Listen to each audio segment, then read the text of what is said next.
Ever wondered why you instinctively applaud when someone walks onto a stage? There's a certain magic in the air. A person walks onto the stage, and almost like clockwork, you find your hands coming together in applause. You didn't have to think about it, it just happened. That, my friends, is the power of cue response systems in action. Let's take a moment here. I want you to think back to the last time you attended a live event. Maybe it was a concert, a play, a seminar. Do you remember that moment when the performer or speaker stepped onto the stage? What did you do? Most likely, you applauded. That's your response. And do you know what's really interesting? The performer or speaker, without missing a beat, usually says thank you. That's their response. But why does this happen? Well, it's all because of something we call a conditioned response. It's like a reflex. A certain trigger or stimulus, in this case, someone walking onto a stage, elicits a certain response in us, an almost automatic reaction. When we dive deep into the science of it, we find that these cue response systems are everywhere in our lives. They're deeply ingrained in our behaviors, our habits, and our routines.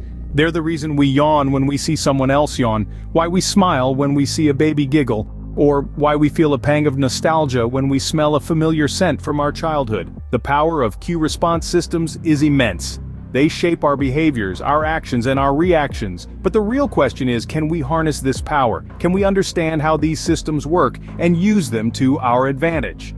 Today, we'll delve into these fascinating cue response systems, understand how they work, and learn how we can make them work for us. So sit back, relax, and prepare to embark on a journey into the intriguing world of conditioned responses. You're in for quite the ride. Walking down the street, a certain smell transports you back to childhood. Sounds familiar? Cue response systems, like this example, are present all around us all the time.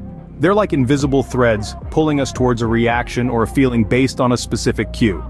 Take a moment to think about it. Have you ever found yourself suddenly humming a tune because you saw an image or a phrase that reminded you of the song? That's a cue response system at work. Or have you ever felt a sudden rush of joy because you spotted a particular type of flower that you associate with a happy memory?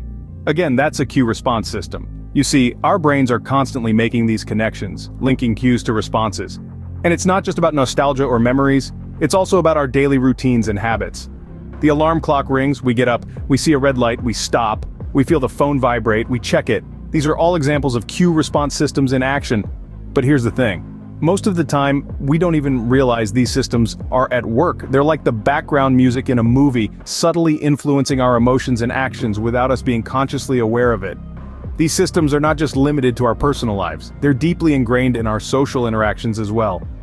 Ever noticed how you instinctively shake hands when you meet someone new?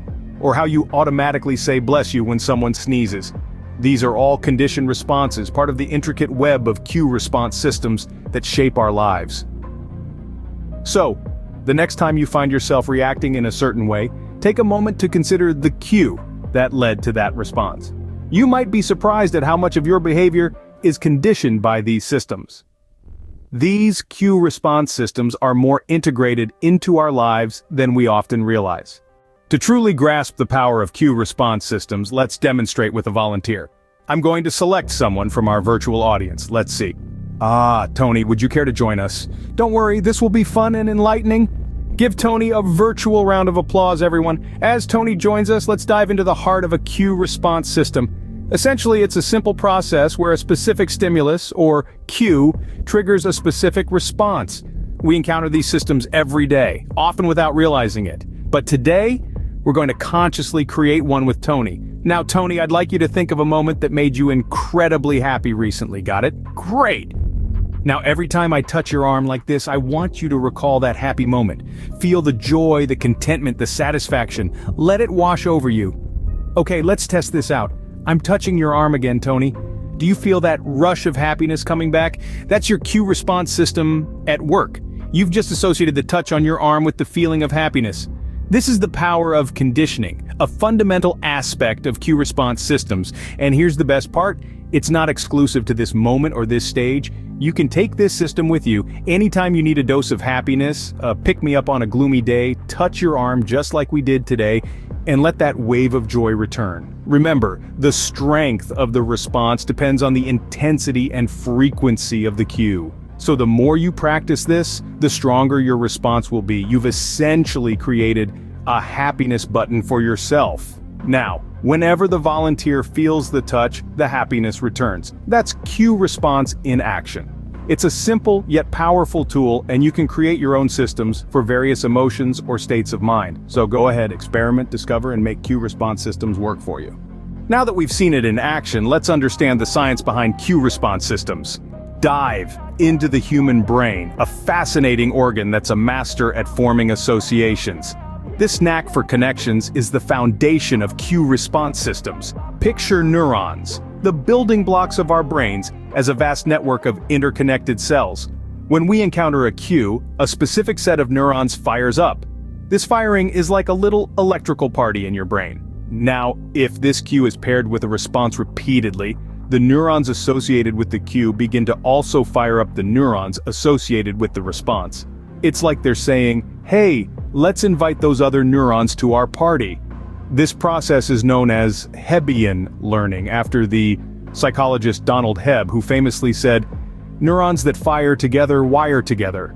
This sums up how our brains form these associations. The more a cue and a response are paired, the stronger the link between them becomes. It's kind of like a path in the woods. The more it's walked, the clearer and more defined it becomes. But here's the exciting part. Just as these associations can be formed, they can also be deliberately created. This is where classical conditioning steps in, a concept we owe to the Russian psychologist Ivan Pavlov. Remember his experiment with dogs?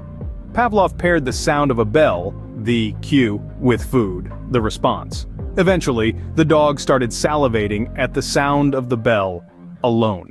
Pavlov had successfully created a new cue response system. By understanding these neurological processes and principles of learning, we can start to manipulate our cue response systems. We can create new ones, strengthen useful ones, or even weaken those that aren't serving us well. And that's the beauty of the science behind cue response systems. It's not just about understanding how our minds work. It's about using this knowledge to shape our behaviors, our habits, and ultimately, our lives. Understanding the science empowers us to harness these systems for our benefit. We've seen, recognized, and understood cue response systems. Now, how can we use them? It's simpler than you might think. Consider habit formation. Choose a cue like a morning alarm and pair it with a desired response like stretching or drinking water. Over time, the cue alone should prompt the response, or think about mood regulation. Find a song that lifts your spirits, play it when you're already feeling good. Then, when you need a pick-me-up, play that song. Your brain, recognizing the cue, should trigger a happier mood. Memory enhancement is another great application. You could associate a specific scent with a study session. Then, during an exam, a whiff of that scent could help jog your memory. With this knowledge, you have the power to shape your responses and make them work for you. Harness the power of cue response systems to enhance your life.